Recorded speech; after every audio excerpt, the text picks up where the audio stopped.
tap dancing, also something I do. So with that, a round of applause for Mayor Daniela Levin Cava. Thank you, Alex. Well, I'm reminded of a certain song, What's the Buzz? Tell Me What's Happening. Right? I mean, somebody heard something and then they told somebody, and here we are. But truthfully, I want to start out by acknowledging Commissioner Eileen Higgins, whose idea and inspiration this truly is.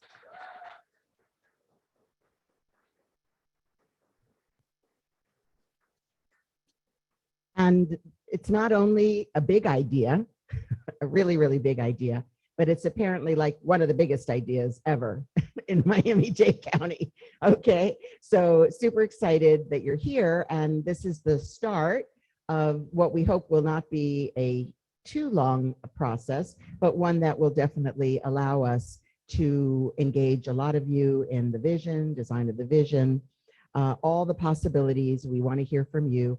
We believe, I certainly believe, in the wisdom of the crowd. And in this case, you're not just any crowd, you're very informed, educated, experienced people who will be able to help us turn this concept into something truly transformational for our city and for our county. So it's a great day in Miami-Dade County. So it will be a major county asset. It will become the focal point of downtown and recenter county offices as the hub of innovation. Okay, so, you know, put on that big thinking cap, put that light bulb over your head.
Heard about that, where we are fighting poverty and fighting crime by a very, very expanded prevention program, building on our juvenile services. We're improving services to at-risk youth. We've actually substantially reduced crime, violent crime here in Miami-Dade County as compared to the rest of the country, not so much. And also, just as an example, since January, 1,400 illegal firearms off the street. Yes, very, very good. And thousands more in the prior year. It's also going to be an opportunity for creative problem solving when it comes to our environmental challenges, of which we have many. I was just sent Jimmy Morales, our Chief Operating Officer. Jimmy, please raise your hand. He is obviously a key part of everything that we do in our infrastructure. That's thank you. I'm so glad I hired you, Jimmy. Such a great decision. And he just sent me this morning another article about increased flood risks and what we all have to do to think about the future resilience. And we know that that is a key part, as well as transit-oriented development, right? This is like the capital T transit-oriented development in like the jewel in our crown. It will be with your support and ideas. So we're setting up this whole area for multiple uses. It will be dynamic, safe, it will be prosperous, thriving, and it will be economically and socially diverse. And I cannot wait. So it's more important than ever in this community, in the nation, that we are resilient and future ready. I think of this every single day, and this commissioner is my chief collaborator in thinking about those things. So thank you so very much for your vision.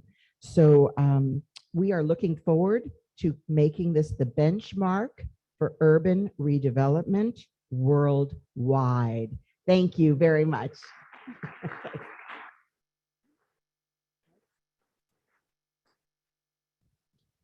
Thank you, Mayor.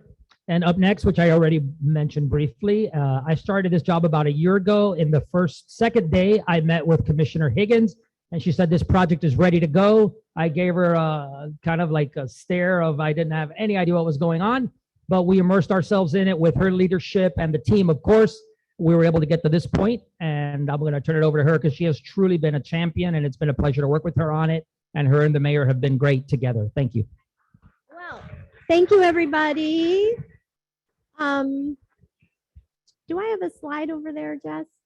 Oh, I do. Look at me, how organized I am. Good morning, everybody.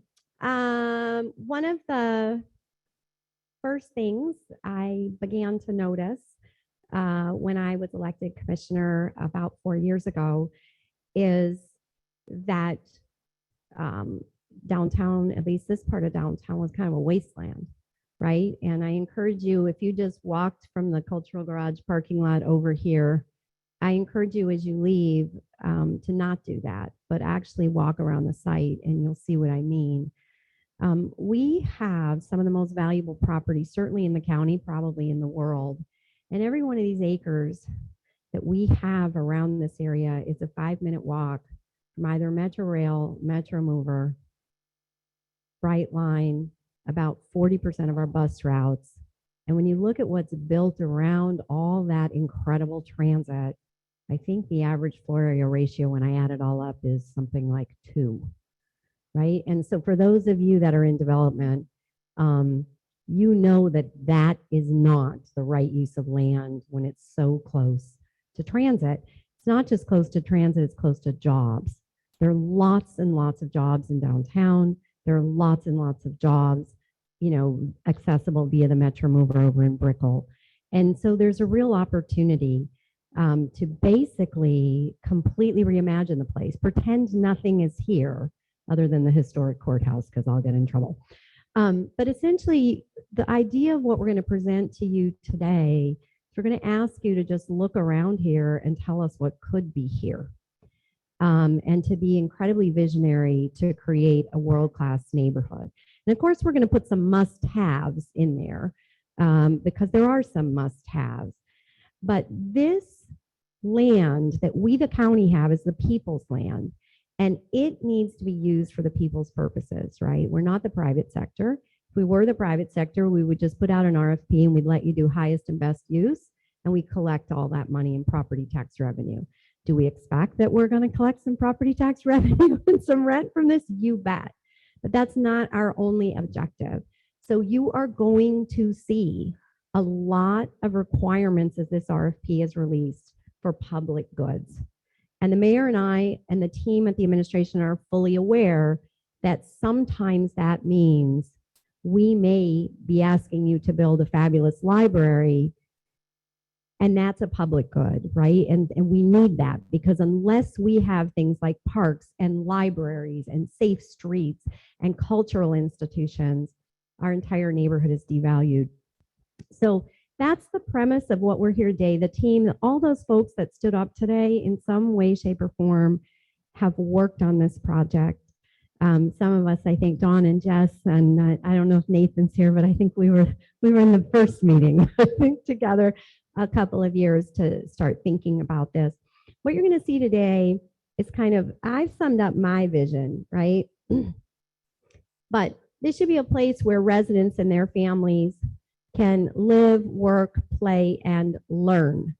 And I specifically added the word learn because if you are a family or a young couple living in the urban core, there are not enough school seats.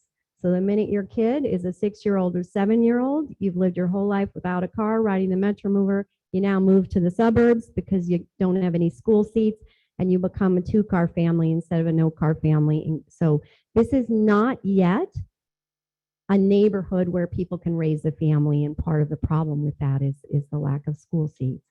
Affordable housing is at the center of it all. There are going to be minimum numbers of units that must be built that are affordable in workforce housing. The mayor and I are committed to this. Our county is in crisis, and affordable housing built near transit is even more affordable.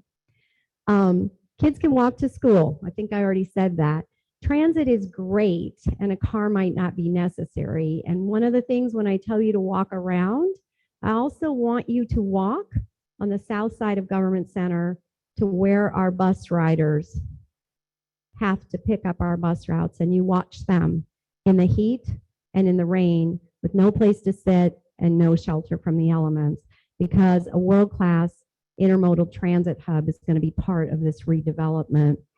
Walkability and cyclists, if we want people to get out of their cars, they need to feel safe on the streets. And that's not just how the sidewalk built environment is, it's lighting and all of that. We have no activated green and open space that is uniquely reserved in this area, and that really includes Brickell and all of downtown. Bayfront Park exists, but it's an event space rather than a community space. So think about how we incorporate acreage that becomes an activated park and open space. The mayor and all of us know, climate change is real, sea level rise is happening. We got to get it together. So resiliency will be at the core of this, but energy efficiency is also going to be another key element, because that's how we're reducing our carbon footprint as well. We want to be a place where businesses want to locate.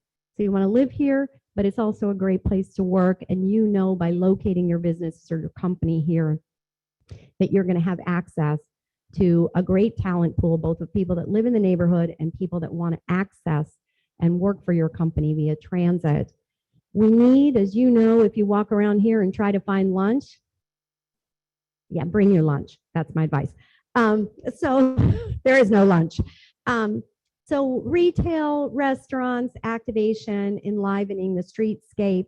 And then, of course, we are the seat of government. And I put this last, even though I am a government employee, because right now what we have is a seat of government that is not a neighborhood.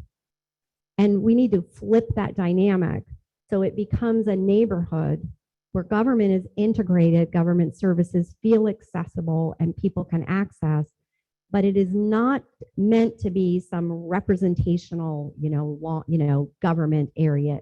So think neighborhood first, where government works, and so those are kind of some of my vision for what will happen. Will be very specific components you're going to be required to include. I've told you about workforce housing, intermodal terminal, and we're right here in the library. We must build a new library if we're going to take this one away.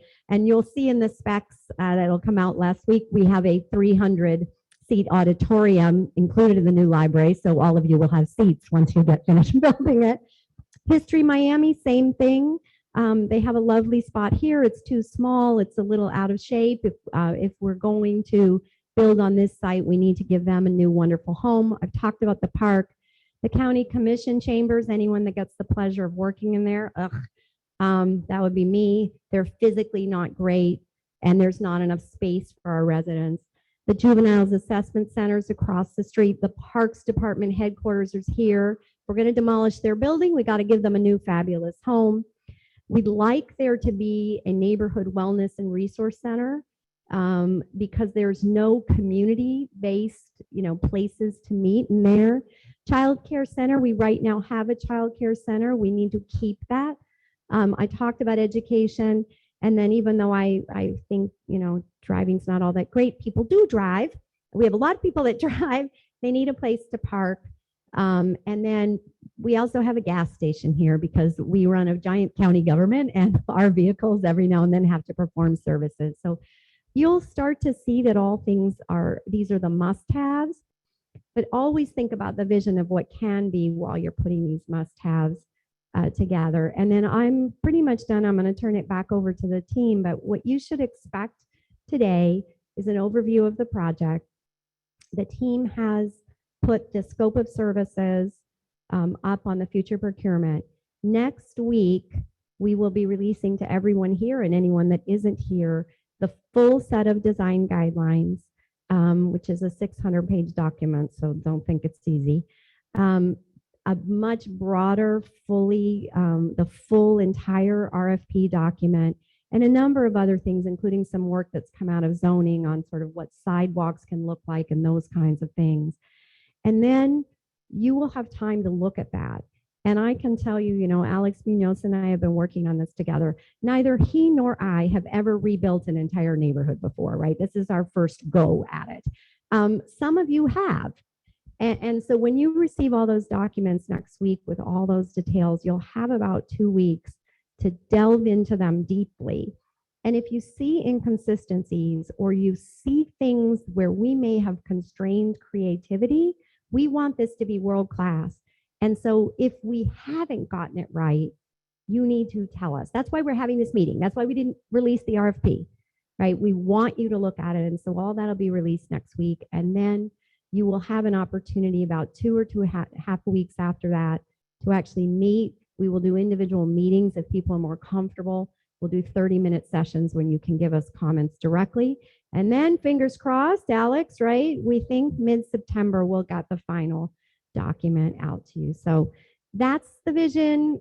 It's fun, it's exciting, and we need your help to redo the place. So thanks, Alex.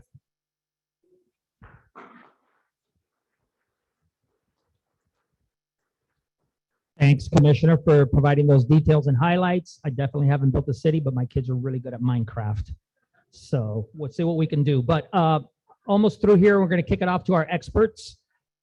Just again, to thank our leadership for being so involved with this. This is, huge. Quick slide.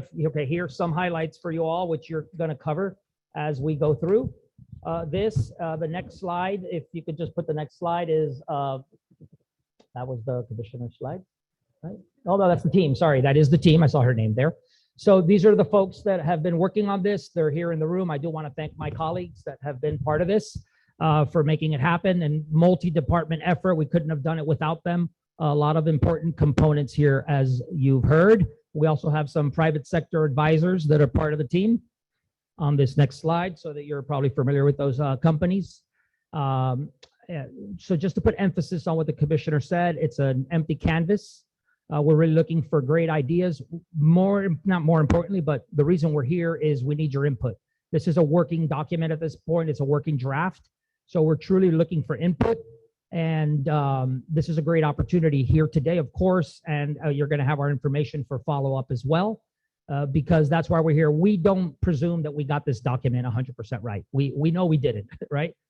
So we definitely want your input on all of the documents that you're going to be getting, on the RFP, on the documents that go with it, in terms of the studies, the visioning studies that have been done as well. So it's really important that that happens. We're asking you for that. That's why we're here. That's why we opened it up to the public. It's not your typical process, but actually, putting out 28 acres for development is not something that we've done. It's a transformative project. I don't know that the county has done anything this large since MIA, and that was probably done over time. So great opportunity. And again, thank you for being here. So with that, I'm going to turn it over to Dawn. I think you're first, right?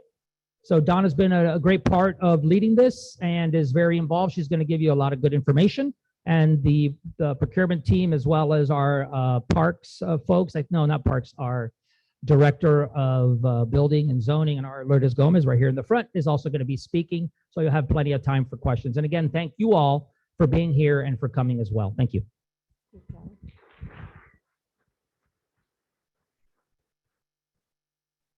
Good morning, and I'd just like to extend a warm welcome and thank you to everybody again for your participation. I see a lot of faces in this room that I've known for years and a lot of new faces.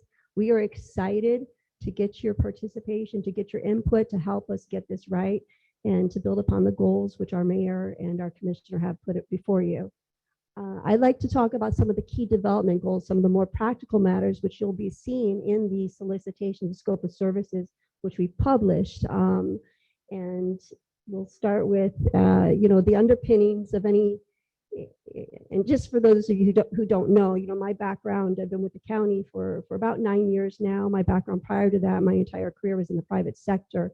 And we're bringing, obviously these are public assets, but when we talk about public assets, we also have to talk about financial feasibility and the best use of the public's assets financially.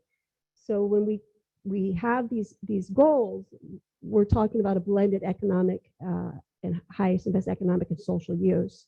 We first look at what we're familiar with, valuation principles.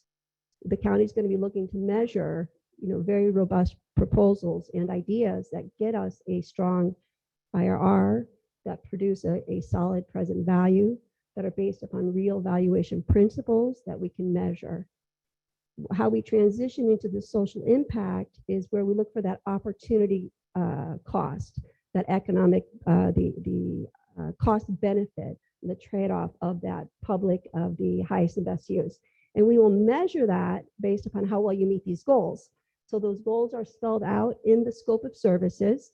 And again, we've opened this floor to get your feedback, to make sure we get them right. That's how you'll be measured. Education, housing, the park space, the connectivity, the safety, the resiliency, the mayor's peace and prosperity plan, all of the things you've had. These are the social benefits which are in the RFP, which you will be measured against the highest and best use. Transit system, another big one, and you'll hear more from others here, how we've incorporated transit-oriented development principles. Our very amazing and strong team at DTPW, the Department of Transportation and Public Works, has been at the table at this since day one. You'll see their faces around the room. We've created, we think, a goals that build upon our transit infrastructure and make it better, make our community better. Other goals, we want to leverage the assets. And I think one of the, I think about, over the years, if you're familiar with, the Stephen P. Clark site, we have about 3 acres of land on the north side there. We've had proposals to put, say, a 7-story parking garage there. And while that parking garage would have produced a benefit, the fact that our RER team has allowed us to go up to 80 stories, we can do a lot more. So we're going to look at fully leveraging the assets. We're going to talk about positioning. When we talk about positioning from a financial feasibility and a market, we're looking at the marketability. What homework has been done? What projects are you bringing to us? Have they been vetted? Who's on your team? Who's advising you? And is your program that you're proposing positioned to capture its highest and best economic share?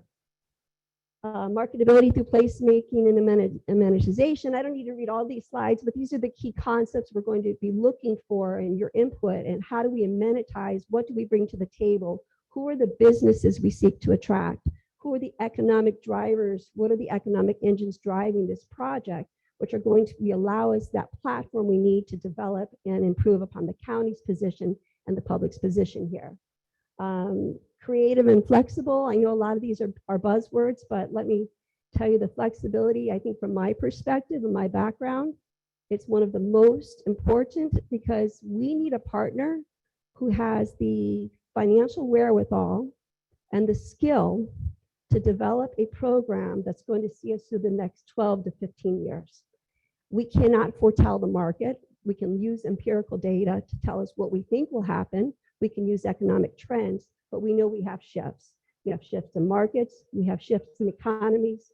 We have shift in availability of financing. So the right partner for the county and the public in this project is going to have, again, the financial strength and the skill to develop a program that can adapt as the markets adapt. And I think that is probably one of the most critical goals we're going to be looking for as we go through this process. All of these, contribute again to the goals that you've heard from Commissioner, Mayor, Alex, and these are the principles. In front of you, we have the development sites. Some of these are in the materials we published. If they're not, they will be available. Basically, this is just kind of to introduce you visually to where we're at right now. We are in number 6. We're at the main library, and we have our core of development right there, and we have our periphery. We think this is an amazing opportunity because of the size of this footprint. When you look at this from a visual perspective, we're looking for ideas. How do we connect these sites to create their highest market share? How do we, from a development planning perspective, interconnect these sites and bring these relationships to reach our goals? Here's another slide of kind of where we were at today. The Commissioner Higgins mentioned she thinks the floor area ratio might be about 2.0. And certainly when the government center was planned in the 70s, that made sense, but we know today we can do a lot more. And just another pardon me, this is just, I think, another visual. If you kind of look again for the opportunities for connectivity, who are the users we want to bring in, headquarters, education, where do we position the different uses to get our highest market share so we can deliver our social benefits. Development program, you've heard some of this. Again, Commissioner mentioned we have a minimum 2,000 units. We'd like to have a minimum of 2.5 acres park space. And let me go back to the 2,000 units. Mayor also mentioned this. That's our minimum. We are encouraging you to use your experience, to use your ideas, to use your creativity, to use your education, to use your platform to give us as many housing units as we can sustain, and that will allow us to create a marketable, viable community. So this is a minimum. If we can do 4,000, I think that Mayor would really, really love that. The RFP is going to have measurements on how we meet these goals, but these are the minimums. 2.5 acres open space, 2,000 units geared towards affordable and workforce. And when we talk about affordable and workforce, and kind of going back to the marketability that I spoke about, I want to bring up, we're not talking about all studio units. We're talking about a proper mix of units that addresses the need that can provide for housings of 4 people, 3 people, not just studios, of all socioeconomic classes. We need to do that in this community. We have the value in these assets that we believe we can do that. I think we can get it all. And we need your creativity and your innovation, your strength and your ideas to help us get there. And I think that's it. I thank you for the opportunity. I thank you for everyone who's participated. And I'd like to turn it over to our leader of Regulatory and Economic Environmental Service, RER. I always say RER, Lourdes Gomez.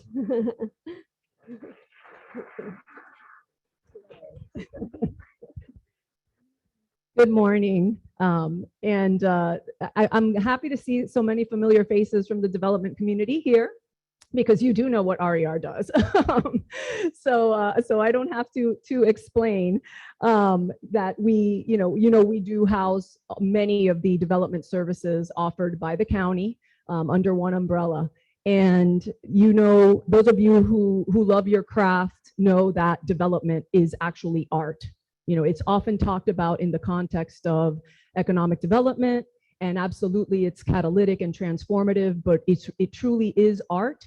And that's what we're looking for here in this campus. We need not just a transformative project, but a transformative project that is going to be meaningful to our community and meaningful in the capacity that this government serves its citizens. Just in the sense of planning the long and short-term land use planning that is going into this and that will continue to go into this, because another aspect of development is that it always evolves. It evolves as projects unfold. So RER is going to be with you. I won't say from cradle to grave, but from cradle to CO and CU ultimately, because the uses are going to be the critical component of the success of this project, what ultimately goes into it. So we will be with you every step of the way. And I'm here today really to introduce Jess Lynn, who I am so proud of. Many of you don't get to know the staff that works day in and day out to make our community special.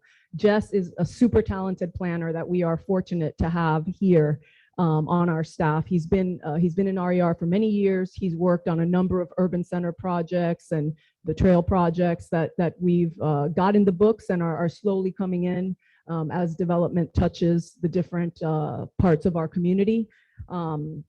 But Jess is going to present to you the specifics of this proposal. He laid out the initial conceptual plans that we're looking for your feedback on. And just on the next slide, we just had quickly, because those of you who are in the development community are used to dealing with the city of Miami in this part of town. But this area is under the county's land use and building permitting jurisdiction. And it was brought into the rapid transit zone in 2018. And so at that time, we received the mandate to plan for the land use of this area. And I just want to thank the mayor for her support in everything we do, and Commissioner Higgins for allowing the department to assist in the development of this very ambitious vision. It's a 27-acre campus, millions upon millions of square feet of potential for mixed-use development that is going to absolutely remake this area. So talk about big ideas. That Jess absolutely has them. So thank you.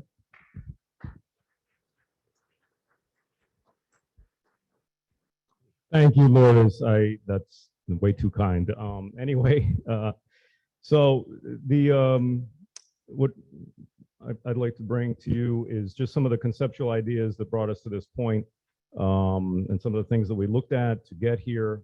Very briefly, I'm sure some of you are familiar with large-scale projects like Hudson Yards in New York, which is built over a rail yard, and it's kind of a comparable scale, and in terms of the intensity, maybe not quite that point, but I think it's pretty close. Some of the other things that we looked at is, for example, the Salesforce transit terminal in San Francisco. Again, because the transit, the new bus terminal connected to the Metro rail station is an important component of this project. And so this is some examples of what we'd like to anticipate when you think of bus terminal. You don't really picture this, but it could be something really nice and be an asset to the downtown and a complementary development that's going to occur.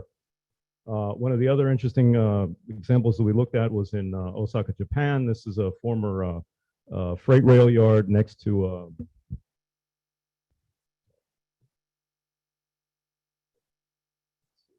this will work. Okay, so this is a passenger rail station, one of the major rail stations within the city. This was the phase one of the development. So the existing rail station here was bracketed by these two large buildings and actually bridged over the entire station with shopping, hotels, office buildings, and so on, and complementary office development and residential development, leaving this whole area available for further development, which is going to look something like that. So again, the scale of these types of developments, the things that can be done here in the government center area fits right along with these kind of precedents.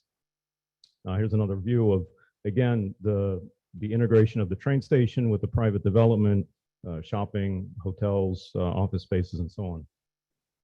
So we've developed, kind of a schematic, guidelines for future development. We kind of, trying to anticipate and set some expectations of how the buildings are going to fit within the downtown area. So we talk about building massing, and so on, just to make sure that the new development fits in the context of the downtown area in a good way, in a way that creates an environment that people will want to be in. And these are kind of technical, so we're not going to go into too much detail here. But these are things that we've been thinking about and trying to anticipate. It's just as well some examples of streetscapes and good examples that we want to try to emphasize and encourage just to set the expectations for the proposals. And so just some imaginary renderings here of what could be occurring in the future. Again, this is kind of a view to the northwest. And if you see the existing Stephen P. Clark building kind of hidden there, which, you know, may be good, may be bad from depending on your point of view. But again, this is the scale of development that's really possible here. There's a top-down view, and you can kind of see the idea of the commission chambers got relocated here and surrounded by the other development, and the bus terminal is most likely expected to be located here, connected directly to the Metro Rail station. Here's a street level view, again, to the kind of where the existing plaza is right now, and we would be right about over here in the library.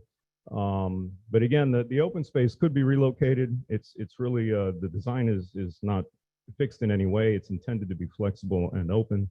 But again, these are just intended to kind of set the you know, concept in terms of the scale and the massing of the buildings and the expected streetscapes.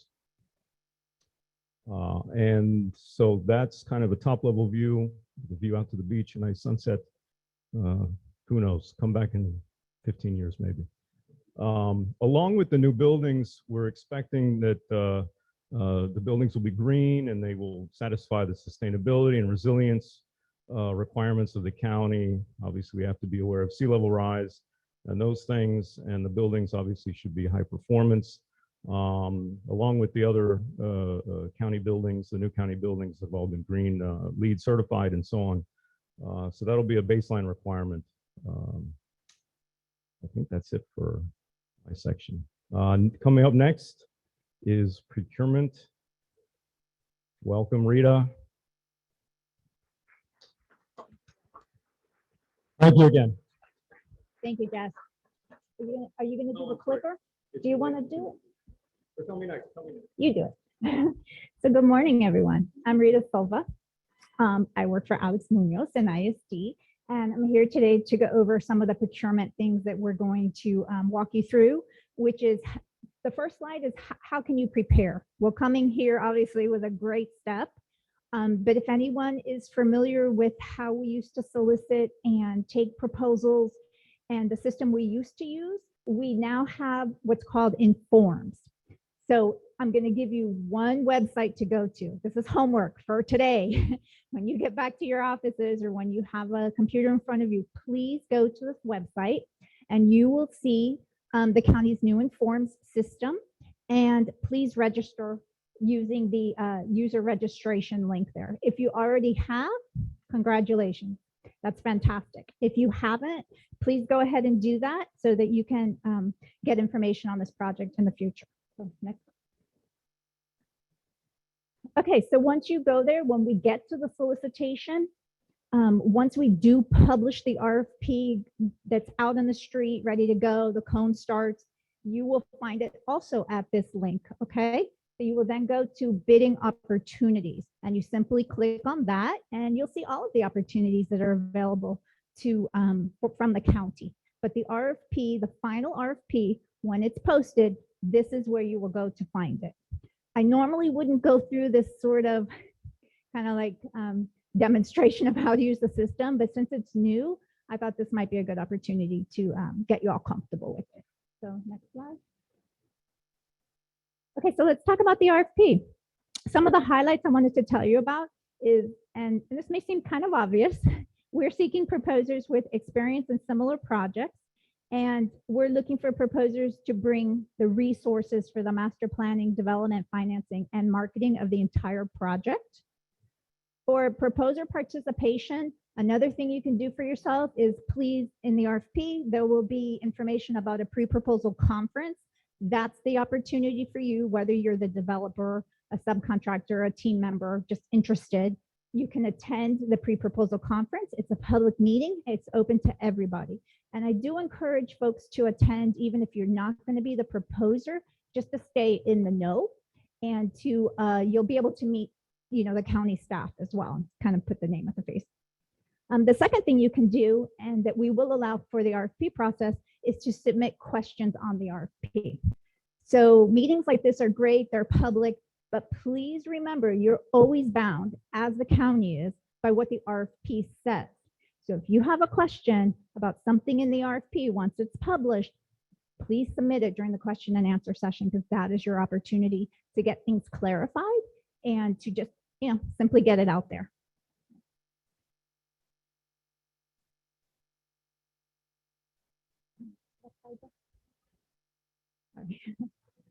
Okay, so some other highlights from the RFP. So what I wanted to make sure everyone understood is that we're putting out an RFP to get one awarded firm. That awarded firm will be our master developer, who will enter into the master development agreement with the county. So the proposer will be signing the development agreement. The method of award, similar to any other RFP, is going to be to the responsive, responsible, shortlisted proposer offering the best value to the county. So let's talk a little bit about what that process is going to look like. So the RFP currently, the way it's written, is a two-step process. The first step will be to pre-qualify proposers. We're currently thinking a good number is up to 5. But obviously we are taking feedback, and the commissioner mentioned it. We're taking feedback on the scope, and we will take feedback on the RFP. And we would encourage folks to, give us your thoughts on what I'm presenting. So after the first phase, we'll end up with a certain number of shortlisted proposers. We'll then hold individual negotiation meetings to talk about phase 2, share draft phase 2, take your input, work on a development agreement together, and then we'll publish the final phase 2. And that will lead us to an evaluation and selection of the one master developer. So I'm just going to say it. Don't call me if you don't know how to use Informs. I've never proposed in Informs. And unfortunately, I've seen teams in our other platform that we use to wait to 5 minutes before proposals due. And it's not something I can answer. So I wanted to be very, very clear that it's the same website that you go to. There are training materials there, and there's contact information. So if you do yourself a favor today, get registered, but also become familiar with the system, okay? And it's not just the developer that can do this. Anyone can do this. You can go look at other opportunities available by Miami-Dade County, as I mentioned. And I always recommend, whether you're on a team, you're a subcontractor, follow the RFP process by registering for it, picking up the addendum, keep yourself educated on what's going on, attend the meetings. You're all welcome to come. So here you go. Once you click that button that says FAQs and contacts, this is what you'll get to. There is a strategic sourcing training manual there that gives you some ideas of how to submit a proposal. Educate yourself beforehand. The system will cut you off. I know proposal is probably months away, but still I want to make sure that everybody's comfortable with this new system. So if you get the opportunity, or whoever on your staff is going to be looking at this, make sure you're familiar with it. And then there's contact information, and that contact information will lead you to, I see our Chief Procurement Officer in the back, Namada Ubal, so welcome. Her staff, she has a very robust vendor information center, and they do a really good job of answering questions and getting you pointed to the right direction. So get those questions in through here about the system, and just make sure you're ready to go. I think that's it for me. So that's it for me. I just have one other comment. There in the back, there is a printed scope of services. Please take a copy. At the top of that, you will notice there is a website for what's called future solicitations, which is on the procurement website. That is where the scope is posted. And that is where you will find my contact information to give your feedback. So the commissioner mentioned we're going to be posting other documents. That's where those documents will be posted. So get familiar with that as well. And I think that's it for procurement. Back to Alex. Thank you. Thank you. Thank you, Rita. So thanks for hanging in there with us. We have one more person, less than 4 minutes, he said. And then we're going to open it up for questions. So thanks for your patience. George I. Perez, he's with Internal Services and has been working on the design guidelines and has been a great part of the project as well. Thank you, George. Thank you, Alex. Good morning, all. Well, I'm here to present the design guidelines. It's basically a very basic overview of what the document is all about. It's about, like the commissioner said, 600 to 700 pages. It includes, a lot of important information for the master developers to provide their proposals. This document has been prepared by Jacobs and, in close coordination and working together with many county departments so to create a basic overview of what the project is all about. It's going to be an exhibit to the RFP, so you will see that as an attachment. It's part of the RFP document. It basically encourages the creativity, by the master developers, why you still need to meet the county goals and standards. It describes the development site, the building design objective, but also kind of like set the goals for the quality of the design. It is not intended to kind of like to define the phasing of the timing of the different county components. Instead, it aims to provide flexibility and encourage the master developers to come with great ideas to be able to meet the basic goals that we have and more. The design guidelines, like I said, it's a large document and it's organized around 4 basic sections. The first sections, which is the project overview on the project sites, it provides the overall site information of every parcel with folio numbers and so forth. And it also includes, boundary and topographic surveys prepared by the county Department of Transit and Transportation and also a consultant. Also, another section that is included is the strategies for the urban environments, which is basically outline, concepts and observations on how to create a viable and vibrant community. This document makes reference also to Miami-Dade County basic, it's applicable regulation, but also includes the document that Jess very well explained, the downtown center recommendations, design recommendations. The following section within the design guidelines, it's kind of like goes into the county program components. It includes the summary of the many county programs that are part of this project and that are required to bring in. It lists, the functions, the design guidelines, the program outline of this department, and it is just a starting point. It is expected for the master developers to expand on those while meeting with the county departments and having constant communications to kind of like go to and meet the needs. And last but not least is the goal for resiliency and sustainability, which also was well explained by Jazz, which kind of like lists, all these goals and regulations that the county is asking the master developers to meet during the course of this project. This is a very basic, quick, explanation of what it is. It's part of the RFP. You will see it in a week and a half.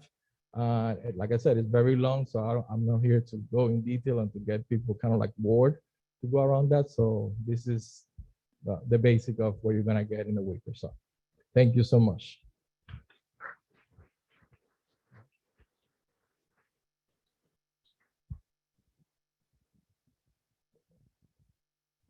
Thank you, Jess, and thank you to each of my colleagues and our leadership here in the county for putting the information out here for the industry. And thank you again for your participation.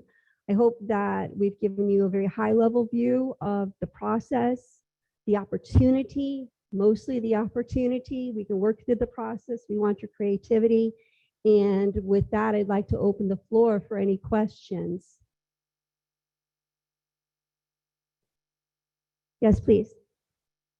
And if you could give your name and if that would help understand the context of your question. Hi, I'm Brandy Rogers McDonald with Fengate Asset Management. We're a P3 developer and equity provider. I had a few questions. Just one in regards to your time frame, in regards to your RFP selection, RFP delivery, and then also too, as far as the second phase of the RFP selection process, when's your time frame as far as award and then financial close? I could give that question to Rita Silva. Do I see Rita? I mean, I could respond, but I refer to give process questions or go ahead. We probably don't know the exact answer to that. I think, as I mentioned before, what Alex and I are planning to do is we'll release the full documents to you all next week, which is hefty. And then about 2 to 2.5 weeks after that, for anyone that wants to do individual comments, you will be able to meet with Alex and I and the team to, give feedback so we make sure we get the RFP right. Then he and I are anticipating, with the team's help, we'll try to get it released by mid-September. And then they are still working through the response times on the first round. That could be 4 to 6 months. Then we, of course, have to review it and award, get to the, the top 4 or 5 that would be qualified to bid. So this is a lengthy process. And then it would be in 2023 that phase two would come out. I would presume it would be awarded. The full project would be awarded in 2024. And then you'd start all of the work with Lourdes and her team. That'll be where the cradle starts with RER. So that's the time frames, subject to both your input, particularly on phase 1. Like, think about that.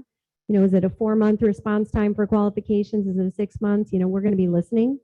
But it's a lengthy process, and we want to get it right. Thank you, Commissioner. Other questions? Yes, sir.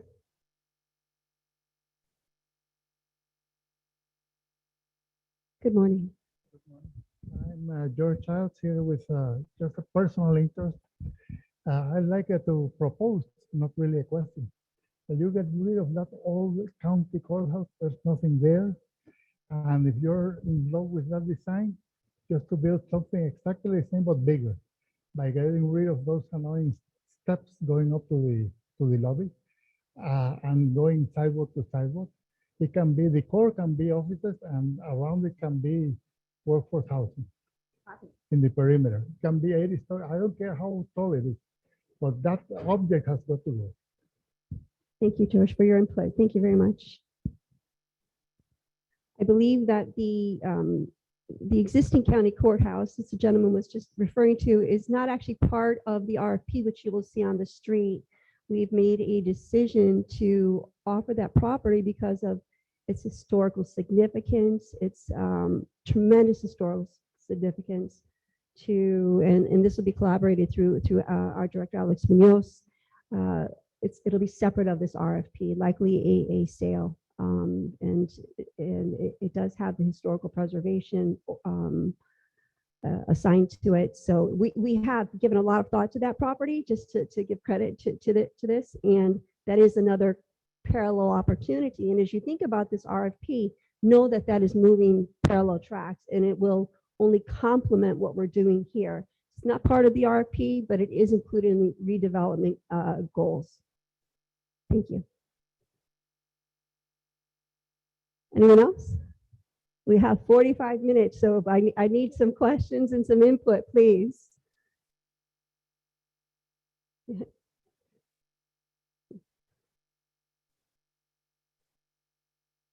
As far as the fleet maintenance facility, will that also include EV charged or EV vehicles for buses and things of that sort? Or has the County of Miami-Dade started moving towards EV vehicles at this point? So EV is a goal. It's one of our mayoral goals, and it's one of our requirements. To the extent the EV is incorporated into that actual facility, I would defer to our design team. It will be outlined in our design guidelines where it gets allocated throughout the development. Certainly there are goals. It'll be incorporated into the parking for the project, but it is a goal of the project.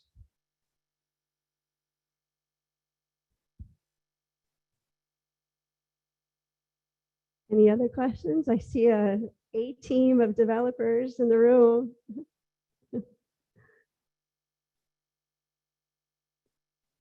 Financial questions? Procurement process? Yes. Good morning. I am Evan Siegel from AECOM. We are one of your consultants, but a question came to mind in terms of how this development plays out. Has there been any thought given to how different departments are relocated and temporarily assigned? Is that part of the developer's responsibility as the complex gets developed?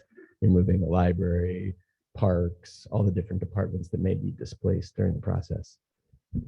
Thank you, Evan. That's a great question. For those, I don't know if you could hear, the question really relates to how we foresee and anticipate the relocation of the current county users, which are all throughout this development, creating that 2.0 FAR.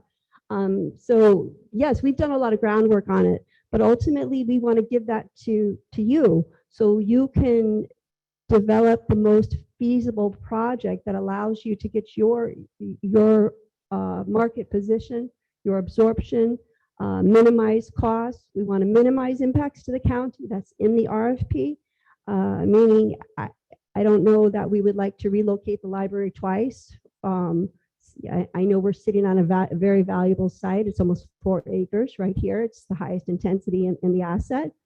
Maybe the developer wants to start with this site, and the proposal would be to relocate the library temporarily, but that's going to come with a heavy price tag. So we're going to put it to you, but we're going to analyze the proposal so that it makes sense and it reaches the goals that are in the RFP and scope of services.